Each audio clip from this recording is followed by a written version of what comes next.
E aí, hoje a gente vai falar sobre um passo que acontece nos bastidores da ciência, sabe? Um passo que quase ninguém vê, mas que tem o poder de, bom, de mudar completamente o que a gente entende como verdade científica. É sério. Imagina só, Antártida, gelo por todo lado. Lá, cientistas estão coletando amostras para entender como é que alguma coisa consegue viver num lugar desses. E quando eles analisam o genoma do que encontram, isso gera, nossa, uma montanha de dados. É como se fosse uma biblioteca digital inteira sobre a vida, cheia de segredos esperando para serem lidos. Só que, e se o jeito que a gente decide ler essa biblioteca mudar a história que ela conta?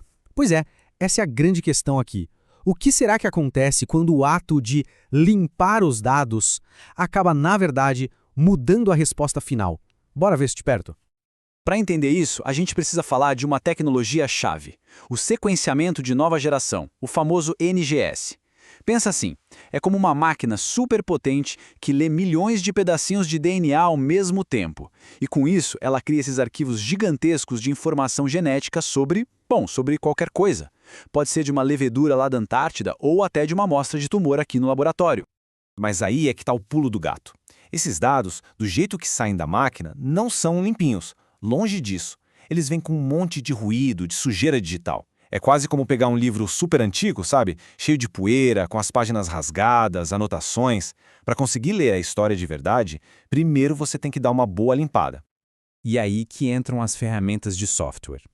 Elas são basicamente a equipe de faxina digital que os cientistas usam para deixar esses dados prontos para análise.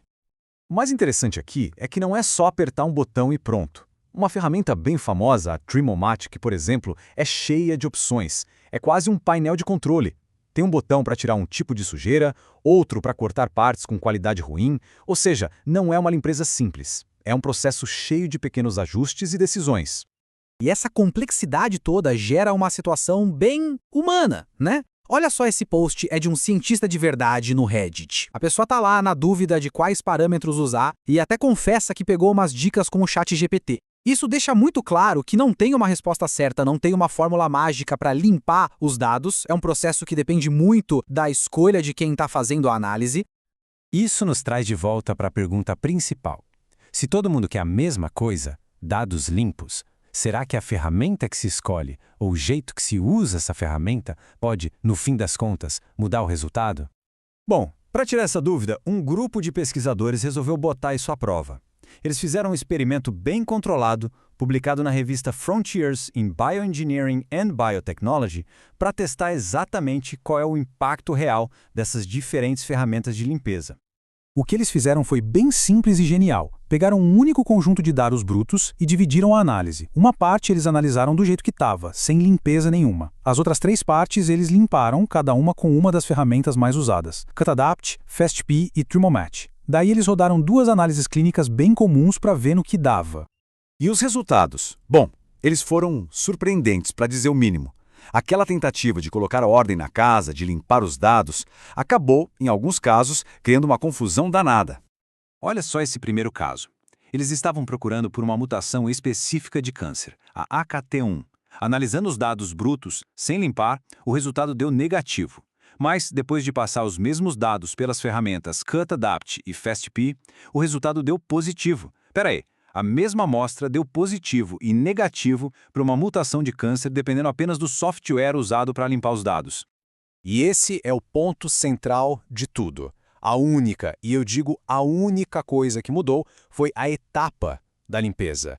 A verdade que estava ali nos dados foi literalmente moldada pela escolha da ferramenta.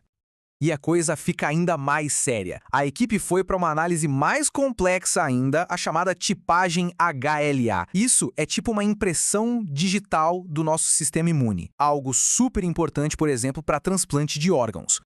E aqui o problema fica escancarado. O resultado certo, que eles já sabiam por validação em laboratório, era A0201 com A2402. Os dados brutos acertaram. Os dados limpinhos pelo Trimomatic também acertaram. Agora, olha o que o Cutadapt e o FastP fizeram. Eles deram um resultado completamente errado. Não é uma diferenciazinha não, é um erro grosseiro.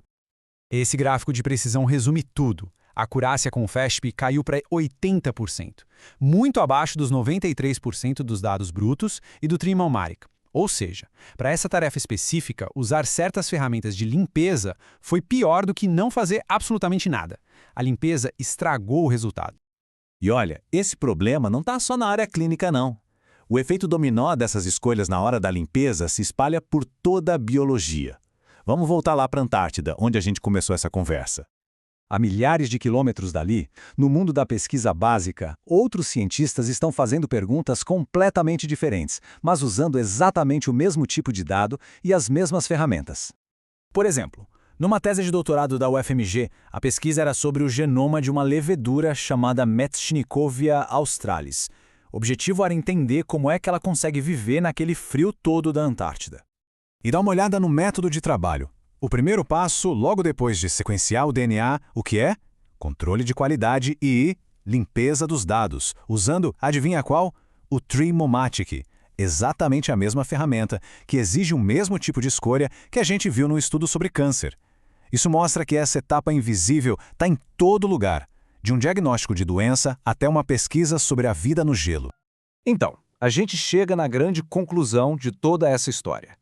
Aquilo que parecia ser só um detalhe técnico, uma coisinha de bastidor, na verdade é um momento crucial da pesquisa. O pré-processamento de dados, essa tal limpeza, não é uma faxina neutra. É, na verdade, uma série de escolhas subjetivas do pesquisador.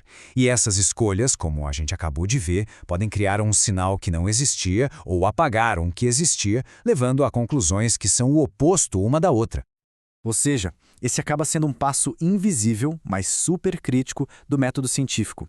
É como se fosse uma variável que ninguém declara, mas que pode bagunçar tudo que vem depois.